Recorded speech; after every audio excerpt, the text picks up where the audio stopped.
UKIP says it's not just a Little Englander party, but it was hard to shed that thought in the way they chose to launch their campaign for Yorkshire and the Humber. It struck me as being very appropriate. St George's Day would be an excellent day for the launch, so and we picked a good one, haven't we? And the sun's shining. It's a good day for it, and I think you've seen some of the support we've had just by cars driving by here, tooting their horns and giving us a thumbs up. Yes, I think we've caught the mood of the moment.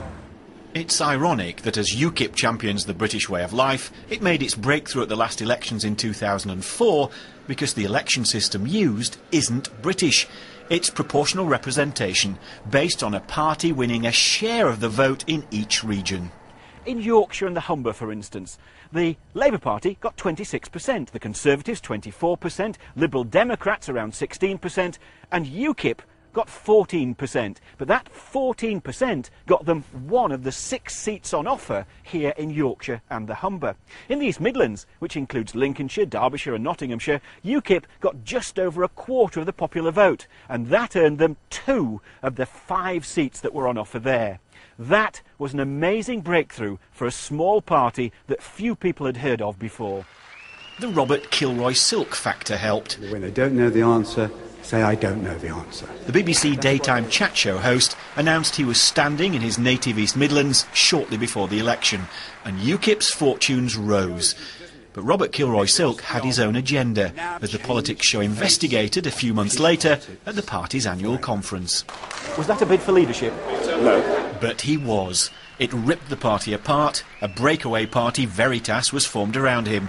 But these days, Robert Kilroy-Silk describes himself as non-attached, isn't expected to stand again this time, and refused to speak to us. Good afternoon. UK Independence Party. Wonder if I could offer you a leaflet? On the streets of Sheffield this week, UKIP canvassers don't mention the name Kilroy-Silk. But they are confident that the dark days of splits and leadership tussles are over. A new generation is emerging. Jonathan Arnott, at just 27, is the party's newly appointed National General Secretary. He's number 2 on the party's list of candidates standing in Yorkshire and the Humber. Big cities have always been difficult for us. No, too young to vote. We've always done well in the rural areas, and now we're actually for the first time finding that we're out on the streets of a big city like Sheffield, my home area, and and we're actually finding that people are going out of their way to tell us that they'll vote for us, and that's something that we've really not noticed before. We didn't even notice that before in 2004. If we're giving foreign aid, it should be going to the people who are starving to death, not to Ireland, Spain, Portugal or Greece. UKIP members and leaders pride themselves on their self-proclaimed down-to-earth informality, sense of proportion and common sense. This time around, as far as its chances are concerned, the party's taking itself far more seriously. The question is, after seeing its record of the past 5 years, will the electorate take it as seriously this time around? If you're opposed to the European Union, then there is only one moderate show in town, and that is the UK Independence Party.